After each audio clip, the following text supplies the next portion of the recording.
Hay algo que México lleva siglos negando. Y no es una opinión. Es un dato. Somos un país que se pavonea de su pasado indígena en los billetes, en los museos, en los murales de Diego Rivera, pero que en la vida real trata a sus pueblos originarios como si fueran un estorbo del siglo pasado. Hoy vamos a hablar de eso. Sin filtros. Con números. Esto es el esqueleto en el closet. Imagina que tienes un familiar. Lo quieres, o al menos eso dices. Exhibe su foto en la sala de tu casa. Hablas de él con orgullo cuando hay visitas. Pero en la vida cotidiana lo ignoras, lo humillas, le pagas menos que a todos los demás, y cuando pide ayuda, te haces el que no lo conoce. Eso es exactamente lo que México hace con sus pueblos indígenas. Y lo peor, ni siquiera lo ve como un problema. Primero, los números que el gobierno preferiría que no conocieras. En México hay casi 17 millones de personas que se autoidentifican como indígenas, lo que representa el 15.1% de la población total. Sin embargo, si se incluye a quienes se reconocen como indígenas por autoidentificación cultural, la cifra sube a más de 23 millones de personas. Estamos hablando de 1 de cada 6 personas en este país. No es una minoría anecdótica. Es una parte estructural de México. Y aún así, la Encuesta Nacional sobre Discriminación de 2022, que es el instrumento oficial del Estado mexicano para medir esto, encontró algo que debería avergonzarnos. El 28.2% de las personas indígenas declararon haber sido víctimas de discriminación en los últimos 12 meses. Esa cifra supera la prevalencia nacional, que se ubicó en 23.7%. Y aquí viene el detalle que más incomoda: 3 de cada 10 personas indígenas declararon haber sido discriminadas específicamente por ser indígenas. No por lo que hicieron. No por cómo se comportaron. Sino por lo que son. Ahora bien, ¿cómo se discrimina a alguien en México? ¿De qué manera concreta? La respuesta es, de todas las maneras posibles. Empecemos por el trabajo. 3/4 partes de las personas que no hablan una lengua indígena tienen participación económica activa en México. Entre la población hablante de lengua indígena, esa tasa se reduce 10 puntos porcentuales. 10 puntos que no son un accidente. Son el resultado acumulado de barreras, prejuicios y puertas que sistemáticamente se cierran. Pero eso no es todo. Según la Comisión Nacional de los Salarios Mínimos, los trabajadores indígenas mexicanos ganan 18% menos por realizar las mismas actividades. El mismo trabajo. El mismo esfuerzo. El mismo horario. Menos dinero. Porque son indígenas. Una persona indígena recibe un ingreso equivalente a apenas 3/4 partes del que percibe, en promedio, el resto de la población. Y si eres mujer indígena, la brecha se profundiza todavía más. El 40.8% de las mujeres indígenas considera que sus derechos humanos no se respetan. 4 de cada 10 mujeres indígenas en México viviendo con la certeza de que el Estado no las protege. Pasemos a la infancia. Porque si algo revela el nivel de crueldad estructural de un sistema, es lo que le hace a sus niños. Más de la mitad de las niñas, niños y adolescentes indígenas vive en pobreza.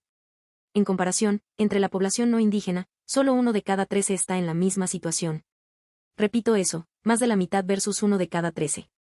Casi 1 de cada 4 niños indígenas entre 3 y 17 años no asistía a la escuela, mientras que en la población general la proporción era de 1 de cada 6.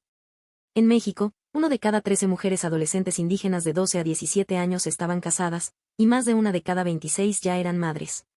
Niñas. Casadas. A los 12 años. Y el Estado mexicano, que se llena la boca hablando de derechos humanos y perspectiva de género, lleva décadas mirando hacia otro lado. El 60.5% de la población indígena comienza su vida laboral a partir de los 12 años. Mientras el resto de los niños mexicanos están en la escuela, los niños indígenas ya están trabajando. Alimentando una economía que después los excluirá de sus beneficios. Ahora llegamos al punto que más me interesa explorar, porque es donde la discriminación deja de ser abstracta y se vuelve físicamente peligrosa. El desplazamiento forzado. Los pueblos indígenas representan el 10% de la población total del país, pero están presentes en el 40% de los episodios de desplazamiento forzado registrados por la sociedad civil. 4 veces más afectados que el promedio nacional. A inicios de 2025, indígenas tzotziles y celtales marcharon en el municipio de Chenaló, Chiapas, para exigir al gobierno el desarme de los grupos criminales responsables del desplazamiento y la violencia en sus comunidades. ¿Y qué pasa cuando estos pueblos intentan defenderse o acudir a la justicia? Se enfrentan con la discriminación y el racismo de los operadores de justicia, con una sistemática dilación del acceso a la justicia, con represalias, agresiones, e incluso asesinatos de líderes indígenas. De manera sistemática son objeto de discriminación en la administración de justicia y se enfrentan a tasas alarmantes de violencia policial, así como a la atribución discriminatoria de perfiles delictivos en función de su pertenencia étnica. En otras palabras, Cuando un indígena va a pedir justicia en México, el sistema que debería protegerlo frecuentemente lo trata como sospechoso. Y en el caso de los pueblos rarámuri, la reubicación forzada ha provocado la pérdida de lengua, territorio y prácticas tradicionales. No solo pierden sus casas. Pierden quienes son. Aquí quiero hacer una pausa, porque hay un argumento que escucho constantemente y que necesito desmantelar. El argumento dice, es que son pobres, no discriminados. La pobreza afecta a todos por igual. Falso. Profundamente falso. Hablar una lengua indígena, identificarse con una comunidad indígena, o tener un tono de piel más oscuro resulta estadísticamente en probabilidades menores de avanzar en el sistema educativo, progresar en el ámbito laboral o acceder a la parte más alta de la distribución de la riqueza. Así lo documenta el estudio Por mi raza hablará la desigualdad de Oxfam México. La discriminación étnico-racial en México no es una consecuencia de la pobreza. Es una causa de ella. La discriminación étnico-racial trasciende la frontera indígena o no indígena.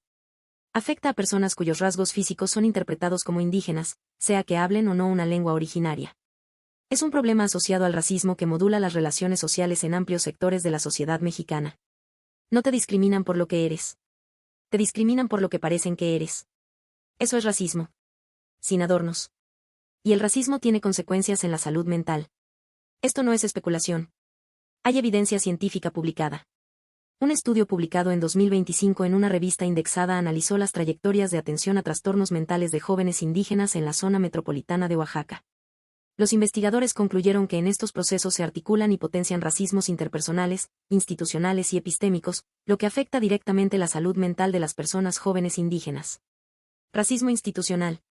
El que viene del médico, del maestro, del policía, del juez. El racismo que no viene de un insulto en la calle sino de un sistema entero diseñado para ignorarte o aplastarte. Llegamos al punto más incómodo de este video. ¿Cómo es posible que todo esto ocurra en un país que reformó su constitución en 2024 para reconocer a los pueblos indígenas como sujetos de derecho público? En un país que tiene el Instituto Nacional de Pueblos Indígenas, el CONAPRED, la Comisión Nacional de Derechos Humanos? La respuesta es dolorosa pero necesaria. Porque las instituciones mexicanas han perfeccionado el arte de reconocer en papel lo que niegan en la práctica. Aunque es verificable el cambio progresivo en el marco jurídico nacional en materia de derechos indígenas, el Estado mexicano se niega al reconocimiento efectivo de los derechos territoriales colectivos de los pueblos indígenas. México ratificó el Convenio 169 de la OIT en 1991. Lleva 3 décadas prometiendo autonomía indígena. Y comunidades indígenas siguen padeciendo desaparición forzada, homicidio, desplazamientos, criminalización y despojo de sus tierras en pleno siglo XXI. El discurso político habla de pluriculturalidad. La realidad habla de impunidad. Y el problema se está agravando, no mejorando. El porcentaje de personas que declararon haber padecido actos discriminatorios en México pasó del 20.2% al 23.7% entre 2017 y 2022. Eso representa un incremento del 17.4%. La discriminación en México no está disminuyendo. Está creciendo. Y mientras eso ocurre, el Estado anuncia años dedicados a las mujeres indígenas, organiza festejos, y llama a eso política pública. La discriminación atenta contra la identidad y la dignidad de las personas al limitar el pleno goce de sus derechos.